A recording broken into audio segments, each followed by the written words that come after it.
তখন উনি আবার বললেন আলাইসাল্লাম। আমি বলেছিলাম যে রাদিয়াল্লাহু তাআলা আনহু। উনি বললেন না, আলাইসাল্লাম বলা যাবে। এখন যদি আপনি তরিকতটা বই পুস্তক দিয়ে মাপেন তাহলে আপনি রাদিয়াল্লাহু তাআলা আনহু আবু বকরের বেলায় বলতে পারেন। আর তরিকতটা যদি আপনার থেকে উদয় হয়, একটা হচ্ছে প্র্যাকটিক্যাল আর একটা বই পড়া ফকির। ফকির খফকার আমার দ্বারা দুই প্রকার। একটা হইছে নবী করিম সাল্লাল্লাহু আলাইহি ওয়াসাল্লাম হেরা পর্বতের গুহায় যে ধ্যানমগ্ন থাকতেন, এটা হইছে মারেফত। ধ্যানমগ্ন থেকে যেগুলো মানে উনি ওনার মধ্যে উদ্ভাসিত করেছেন, এগুলো পরে মানুষের মধ্যে প্রচার করছেন, এটা ওনার চেষ্টা।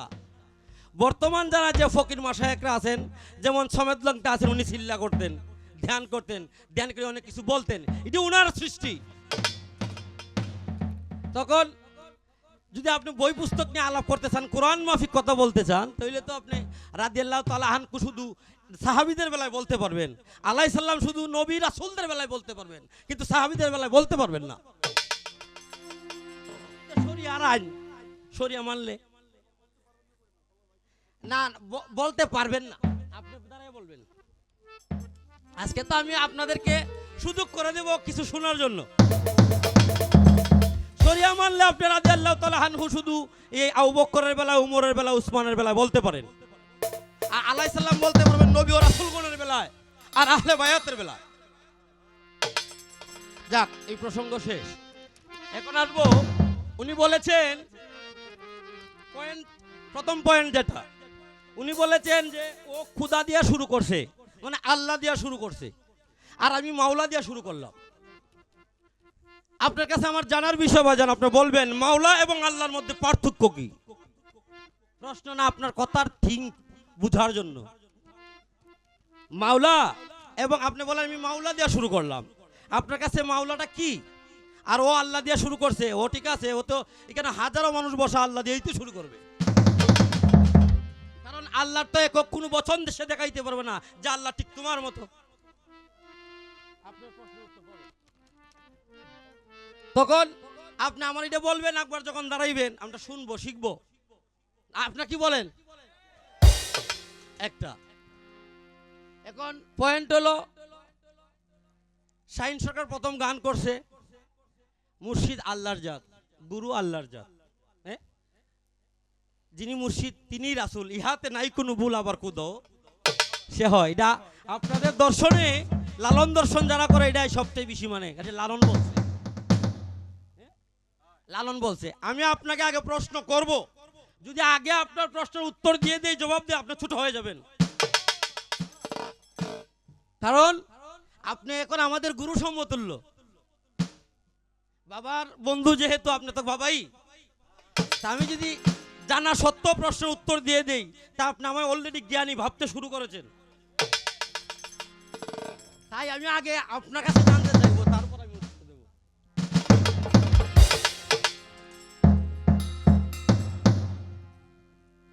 মাওলা পাক কোরআন যদি মানি আমরা, মাওলা পাক বলেছেন কুল হুয়াল্লাহু আহাদ, আল্লাহ এক এবং অদ্বিতীয়, বলে নাই?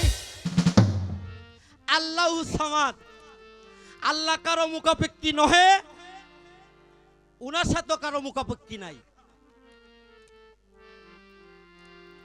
লাম ইয়ালিদ ওয়া লাম ইউলাদ, উনি কাউকে জন্ম দেন নাই, উনি কারোর কাছ থেকে জন্ম নেন নাই। ওয়ালাম ইয়াকুল লাহু কুফুয়ান আহাদ, উনি মহান সত্য। আজাক আমি যতটুকু পেরেছি বলেছি। আমি কোরআন বিশেষজ্ঞ না, আপনি সুমনকারী, কোরআন সম্বন্ধে আপনিই ভালো জানেন, আমরা দিকে দিকে যতটুকু জানি আর কি।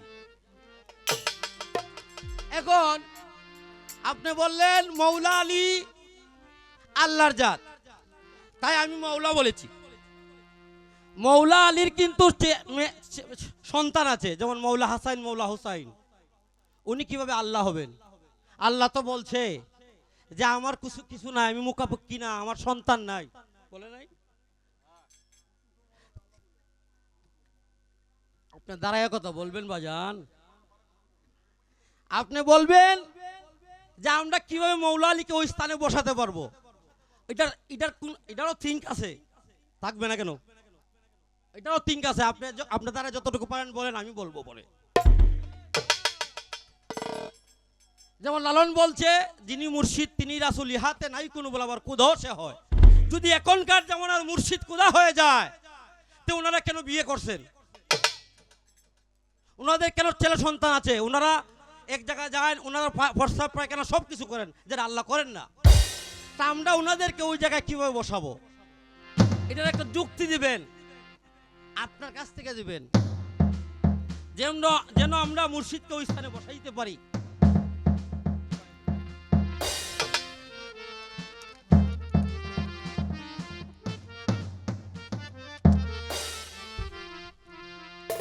যেমনি করে আমরা যখন মুর্শিদ ধরি বা বায়াত নেই, আমাদের ওই ধরনের একটা প্রেম ভক্তি হুট করে জাগে না। কারণ যদি আমরা কোরআন বিশ্লেষণ করি, তাহলে আমরা তারা ওই স্থানে বসাইতে পারবো না, কারণ ওনার তো কিছু নাই।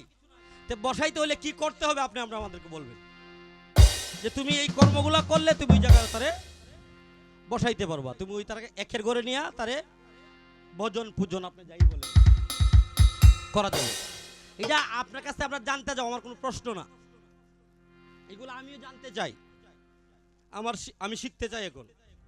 তা আমার সাথে যদি দর্শকরা শুনতে পারে, শিখতে পারে, বিশেষ করে এই এলাকার অনেক মানুষই তরিকতপন্থী, সবাই বায়াত নিয়েছেন, কিছু মানুষ নিয়েছেন, কিছু মানুষ নেন নাই। যারা বায়াত নিয়েছেন এরা যেন আজকে গিয়ে বলতে পারে যে হ্যাঁ এখন বুঝছি মুর্শিদ কি। যাই হোক, তারপরে